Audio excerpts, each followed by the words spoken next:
Okay, in this section, we will take further steps to understanding Laplace transforms and how they can be used to solve initial value problems. So let's recall the basic plan here. The idea is we have a differential equation that needs solving. So what we intend to do is take the Laplace transform of both sides of this differential equation. And what we're going to get is an algebraic equation in S. And we solve it. Now what we're going to get is the unknown function in terms of S at this point. So we're going to need a process called an inverse Laplace transform, which sends us back over this way, and that will give us the solution to the differential equation. So yeah, that's the big missing piece from the conversation, is the inverse Laplace transform, as well as why this works at all. And we're going to tackle both of those in this section. So we'll start by putting our attention on the inverse Laplace transform. So it's exactly what you would want it to be. It's just a transform that starts with the result of some other Laplace transform and kicks it back to the original function that it started as. So definition here, if the Laplace transform of little f of t is equal to capital F of s, then we say the inverse Laplace transform is the inverse Laplace transform. And we write it this way. Little f of t, which was the original function, is equal to the inverse Laplace transform of capital F of s. So as a quick example, we know, for instance, that the Laplace transform of t squared is, well, we know t to the n, its transform would be n factorial, so that's 2 factorial, divided by s to the n plus 1. So that would be s cubed. Oh, that's 2 over s cubed. Then we can conclude that the inverse Laplace transform of 2 over s cubed is simply the function t squared. So it works exactly as you would want it to. Now, we know that the Laplace transform is defined via an integral, right? The integral of the quantity e negative st f of t dt. Unfortunately, there's no corresponding inverse Laplace transform definition, so you can't just take an arbitrary expression in S and just apply a simple basic mathematical process to it and come to the original function in t. There actually are advanced formulas that do that sort of thing, but they are beyond the scope of this course. However, we can and will be taking advantage of some useful operational properties to make determining the inverse Laplace transform a relatively painless process. And it's going to heavily depend on the fact that we know the Laplace transform of some of our most favorite functions. So let's start right here by recalling some of the basic transforms from the previous section.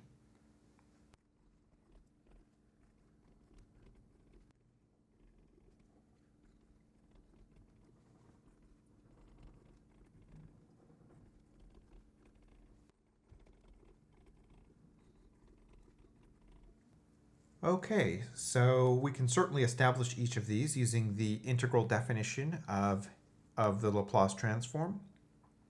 And since this is the forward direction of the Laplace transform, we can deduce now the inverse direction for all of these expressions involving s. So let's just write those down as well.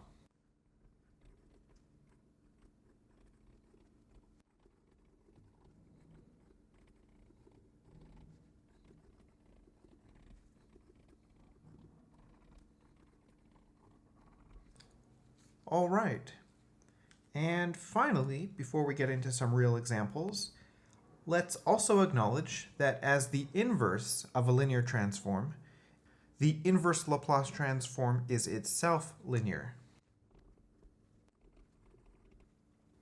This means that the inverse transform of, say, alpha times capital F of S plus beta times capital G of S is equal to alpha times the inverse transform of capital F of S plus beta times the inverse transform of capital G of S, or simply alpha F of t plus beta G of t. Okay, let's get into a few examples here. Okay, so when we're evaluating an inverse Laplace transform, we have to ask ourselves, what is the form that this most closely resembles from our table of inverse Laplace transforms? And it seems like this guy is very close to this fact right here. So we can see that our n in this case is equal to 3. So the denominator of s to the 4 is like s to the n plus 1, where n is equal to 3. So that means we're going to need a 3 factorial in the numerator. We don't have one, but we can produce one. So we can say that the inverse Laplace transform of 1 over s to the 4th, which is of course the problem that we're trying to figure out, that's equal to the inverse Laplace transform of, well, let's create that 3 factorial. So we'll have 3 factorial up here, but we also need to divide by 3 factorial, and then we've got our s to the 4. Okay, well, using the linear property, we can factor constants out of a Laplace transform and an inverse Laplace transform. So let's factor the 1 over 3 factorial.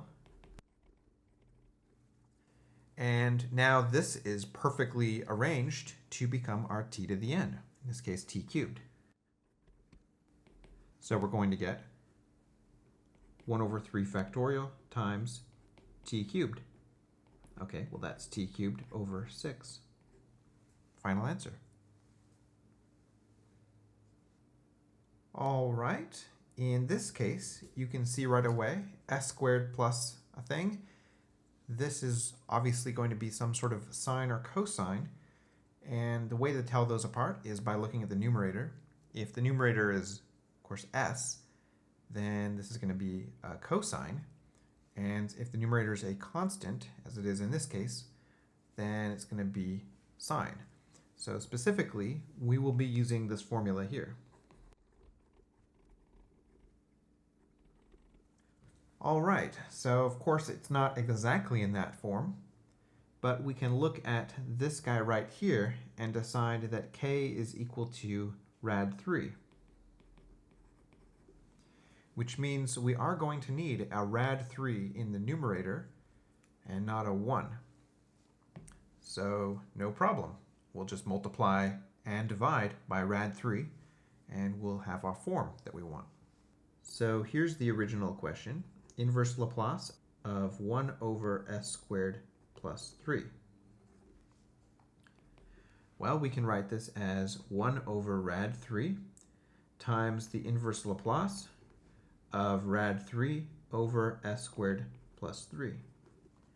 And we can see right away that that is sine of rad 3t. So this is 1 over rad 3 times sine of rad 3 times t. You can rationalize this if you want. That looks nice, doesn't it? There we are.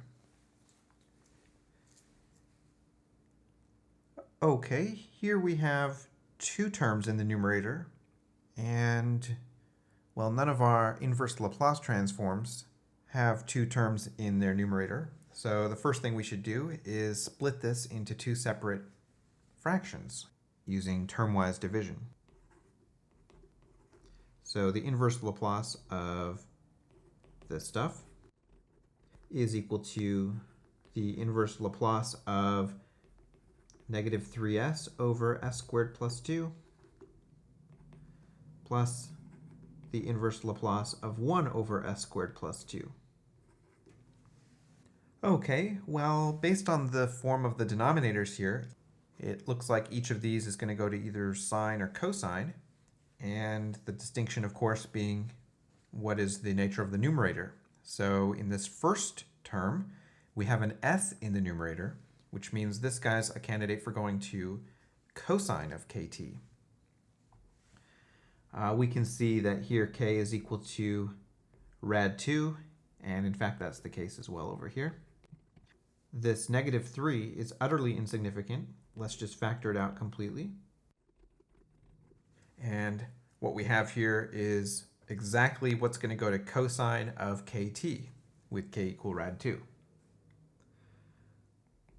For this term, we're going to need a rad 2 in the numerator so that this does turn into the sine of kt form, which means we'll have to balance that by putting a 1 over rad 2 in front of the Laplace transform here.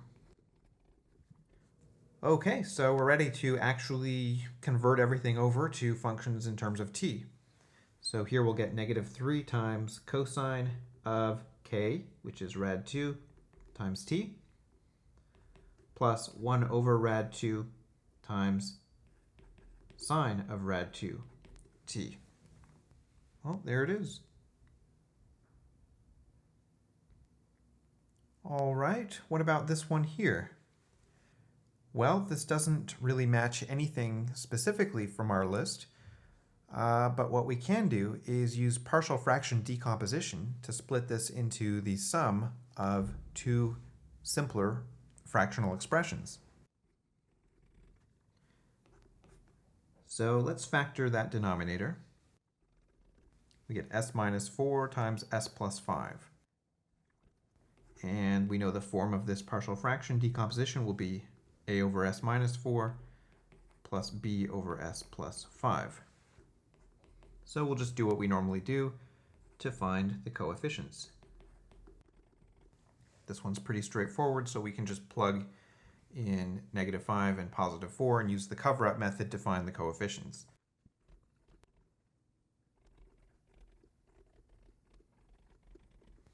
So we get positive 1/9 and negative 1/9. And now returning to the main problem, which is the inverse Laplace of this thing, we can see that that's simply the inverse Laplace of a over s minus 4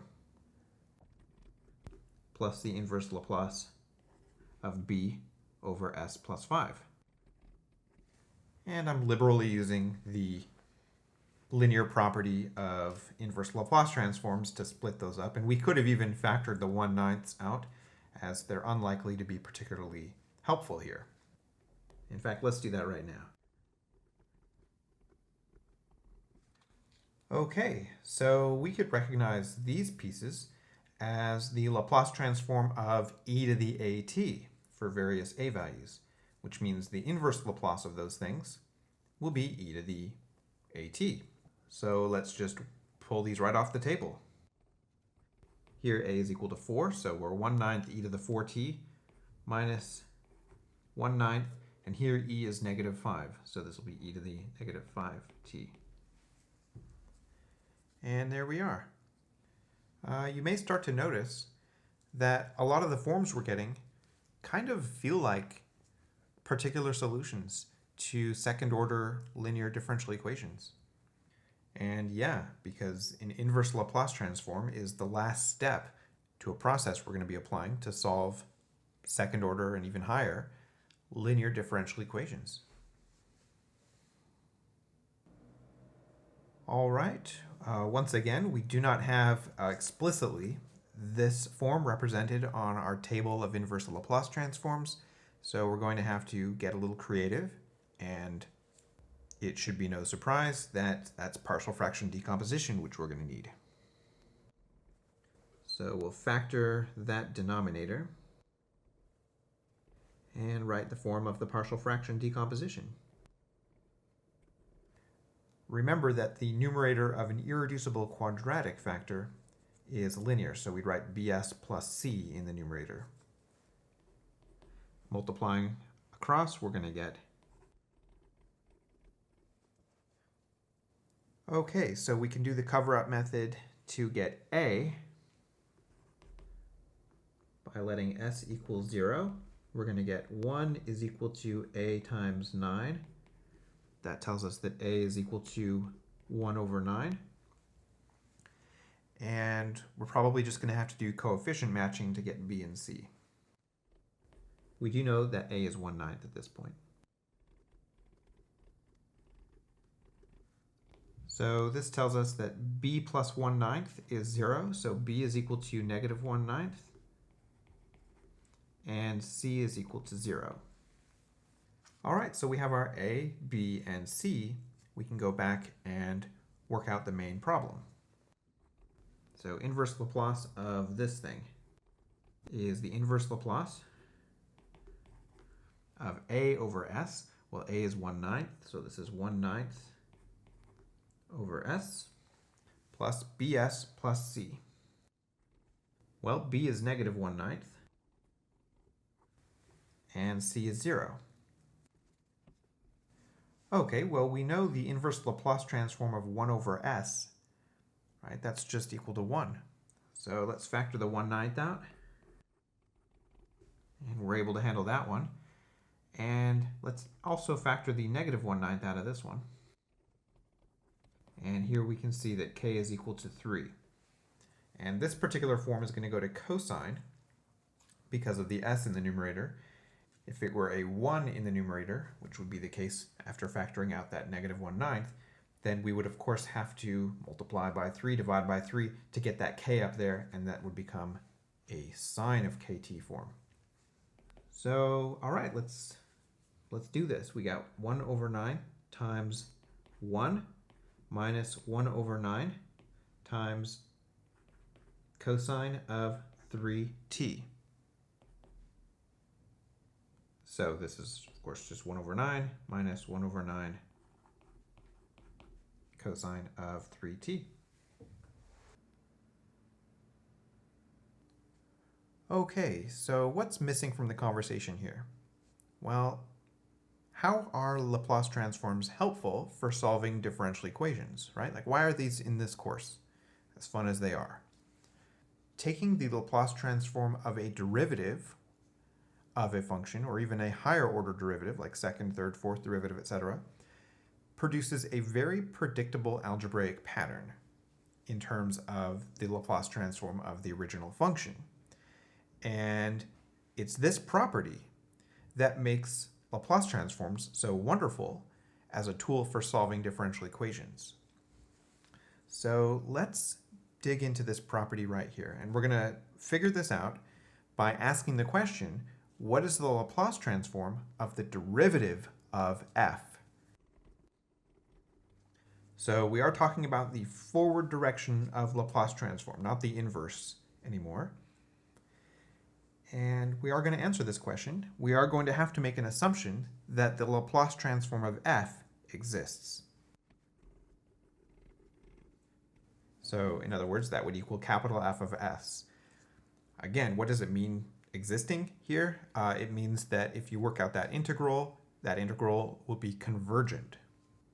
So, okay, let's figure this out. The Laplace transform of f prime of t is what? Well, by definition, it's this integral, 0 to infinity, of e to the negative st f prime of t dt. Okay, well, let's use integration by parts to evaluate this integral. So we're going to let u equal e to the negative st. Now, I know that this is a massive breach of the rules of Lie-8 for integration by parts, where we almost never want to set u equal to the exponential part. But It is more what you'd call guidelines than actual rules. we're going to be okay. So we'll take the derivative here, and we get negative s e to the negative st dt. That leaves dv to be f prime of t dt, and v will be, of course, simply f of t. So running our ultraviolet voodoo, we get u times v, which is e to the negative st f of t from 0 to infinity, minus v du. Well, that's going to be a plus, and let's also factor the constant s out. And what are we left with? E to the negative st f of t dt. But this is just the Laplace transform of f of t. So we'll call that capital F of s. What is this? Well, we're assuming that the Laplace transform of f of t exists, which means we're going to get convergence of this limit here. And when we take the limit as the upper bound approaches infinity, we're going to get 0. Then we are subtracting what we get when we plug 0 into this. So that's going to be e to the 0, which is 1, times f of 0. What's f of 0? Well, that just depends on the function, so we can't throw that away. And of course, we have this s we can't forget about. So what are we going to get here? Well, we're going to get s times capital F of s minus little f of 0. And that is what the Laplace transform of f prime of t is. So you can see that the Laplace transform of f prime can be very nicely written in terms of the Laplace transform of f, which is this capital F of s here, and minus, of course, f of 0. We can iterate this process, and we would get the Laplace transform of f double prime of t, again in terms of capital F of s. Simply replacing f prime with f double prime in the formula above, we would get s times the Laplace transform of f prime of t minus f prime of 0. But right here, of course, what we have is s capital F of s minus f of 0. So we get s squared capital F of s minus s little f of 0 minus f prime of 0. And if we do this one more time, let's just jump to the form that we would get. You'll see that it's s cubed capital F of s minus s squared f of 0 minus s times f prime of 0 minus f double prime of 0. All right, so let's just summarize this formula as the transform of an nth order derivative in general.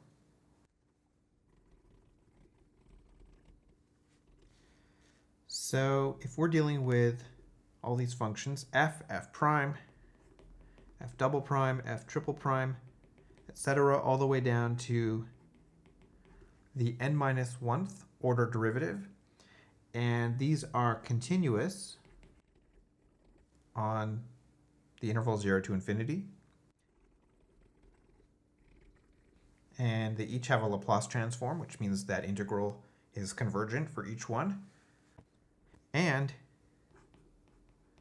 the nth derivative is piecewise continuous,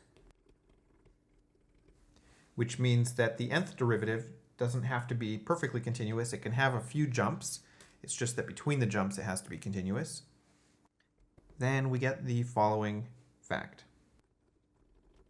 The Laplace transform of the nth derivative of f at t is equal to s to the n times capital F of s minus s to the n minus 1 f of 0 minus s to the n minus 2 f prime of 0, and we just keep subtracting all the way down to s to the first power, and then the n minus 2th order derivative of f at 0, and finally f n minus 1 to order derivative at 0, where of course capital F of s is equal to the Laplace transform of f of t. All right, now it's this property of Laplace transforms that makes them especially suited for solving linear initial value problems. Now, since most of the time we're going to be taking the transform of first, second, and third order derivatives, let's write them down right here so we have a nice reference. So, of course, the 0th order derivative, its Laplace transform is just capital F of s. First order derivative is s capital F of s minus little f of 0.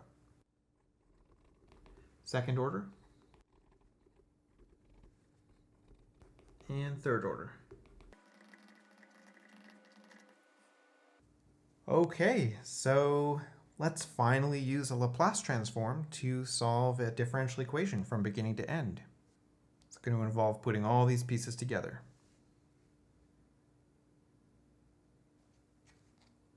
Okay, so here we have a differential equation, and this one's just a first order for our first example. It's an initial value problem because we're given the condition y of 0 equals 1. And we're going to solve this using Laplace transforms. So the idea here is we're going to take the Laplace transform of both sides, which really means we're taking the Laplace transform of each individual term because of the linearity property of Laplace transforms. So when we encounter a derivative, in this case like a first derivative, but in other equations, of course we'll have higher order derivatives even, we know that the Laplace transform of a derivative can be written in terms of simply capital F of s, the Laplace transform of y. So we're going to have this equation, it'll be purely algebraic, and we'll solve it for capital F of s. Now once we have, say, capital F of s is equal to a bunch of stuff involving s, then we'll do the inverse Laplace transform. And on the left, we'll just get little f of t. And on the right, we'll get stuff involving t. And guess what? That is the solution to our differential equation, remarkably. So yeah, let's do that. So to start, we will take the Laplace transform of each member of the differential equation.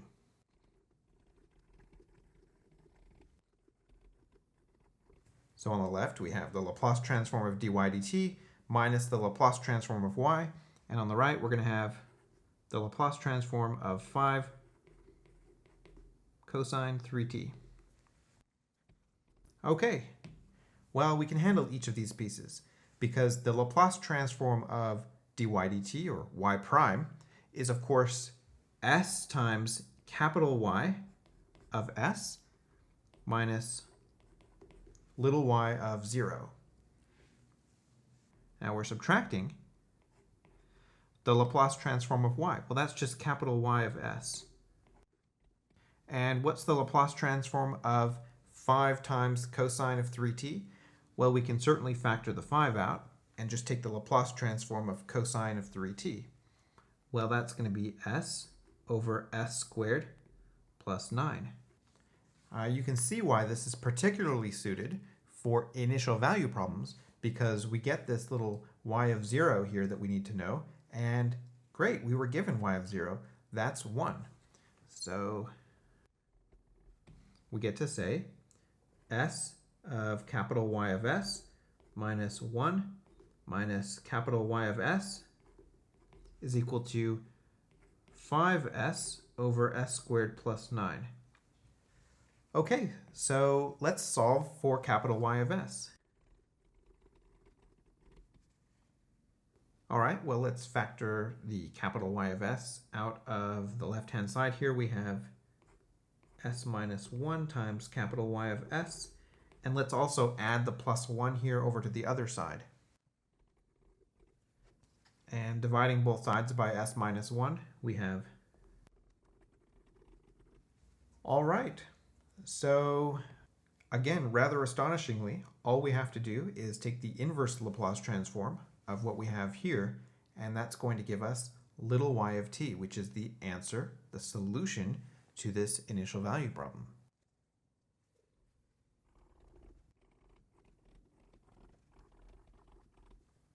So in other words, we can say that little y of t is equal to the inverse Laplace transform of all of this. Okay, so all we have to do is pull out our amazing inverse Laplace transforming skills, and we're good to go. Obviously, for this particular one right here, we're going to need partial fraction decomposition. You'll find that's very common. I have already done the side work for that partial fraction decomposition, and I'm going to omit the details.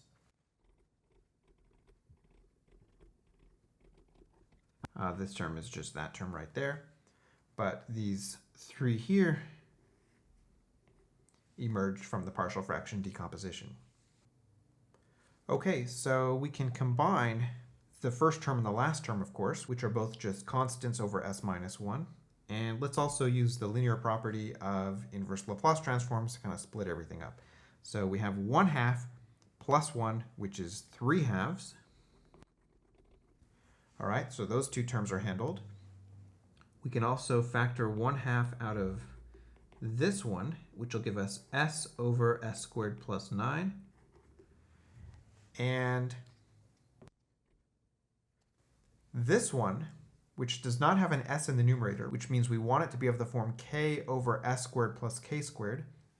So we want in its numerator a 3, because 3 is the square root of 9.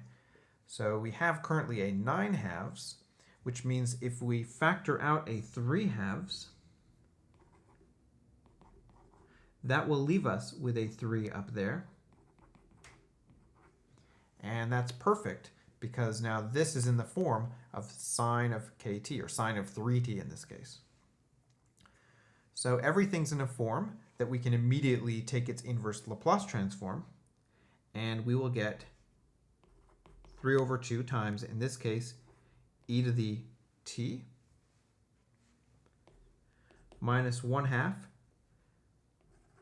cosine of 3t plus 3/2 sine of 3t. And let's just stop and appreciate that that is the solution to this initial value problem. Now, as a first order initial value problem, we could have solved it using chapter 2 techniques, but this was pretty cool, and obviously you can see the power of this method for higher order differential equations. All right, so here we have a third order linear non-homogeneous differential equation with some initial values, so it's an initial value problem. And yeah, let's solve this using, of course, Laplace transforms. So we'll start by taking the Laplace transform of both sides of this equation, which of course means take the Laplace transform of each member individually.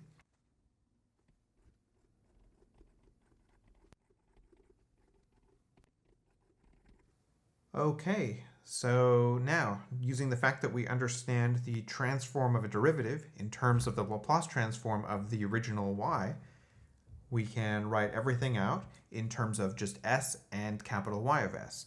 So this first Laplace transform of the third derivative here is s cubed times capital Y of s minus s squared little y of 0 minus s times y prime of 0 minus y double prime of 0. And let's just start a new line. So we'll go plus 2 times the Laplace transform of y double prime, which is s squared capital Y of s minus s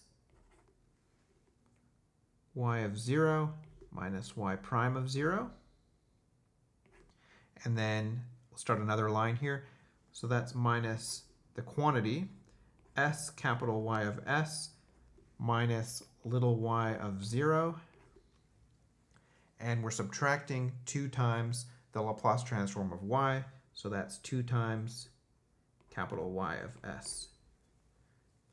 And this is all equal to the Laplace transform of sine of 3t.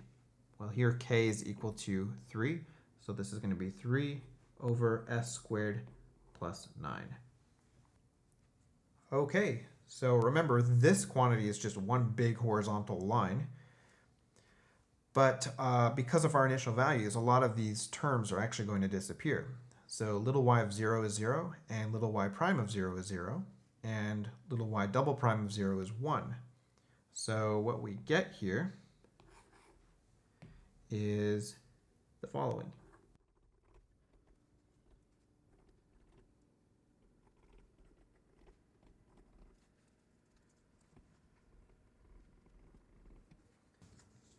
So this process should feel a little unusual in the sense that we're plugging in the initial values really early in this process, as opposed to every other time we've solved an initial value problem where first we found the general solution to a differential equation, which was in terms of constants, and then we would solve for those constants by plugging the initial value in.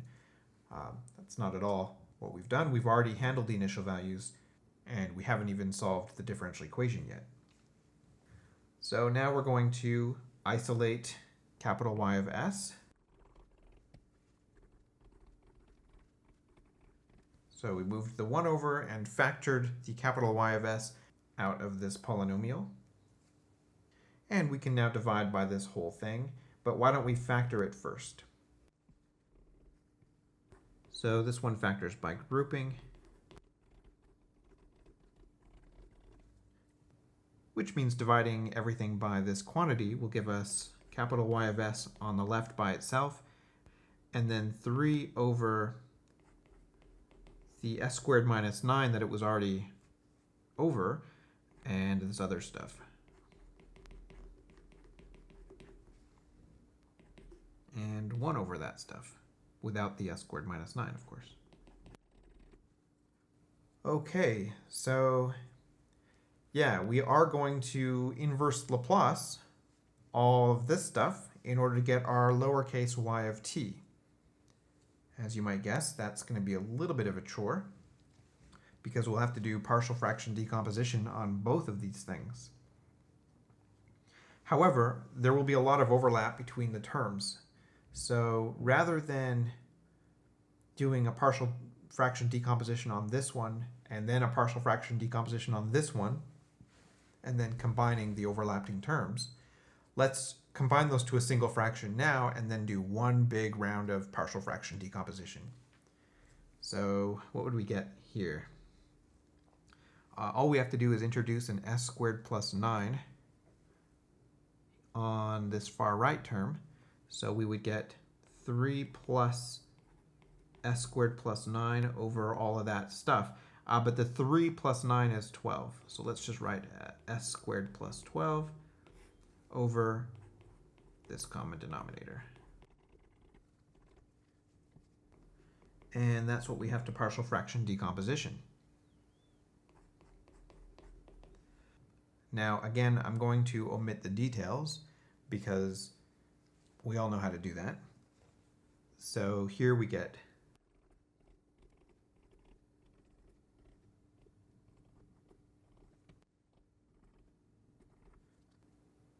So here we are. And note that there is an s right here in this particular numerator.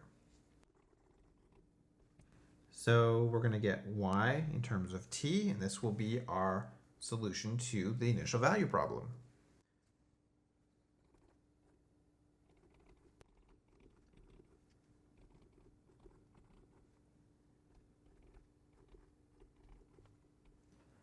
Now we're not going to factor all of this negative 3 over 65 out of this last term. We're just going to factor the negative 1 over 65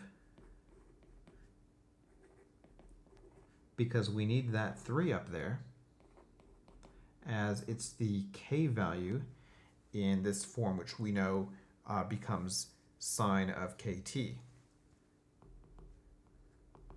Okay, so let's do this. Here we're going to get e to the t. Here we're going to get e to the negative t.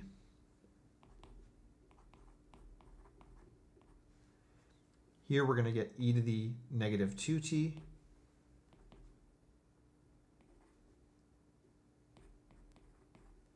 Here we're going to get cosine of 3t.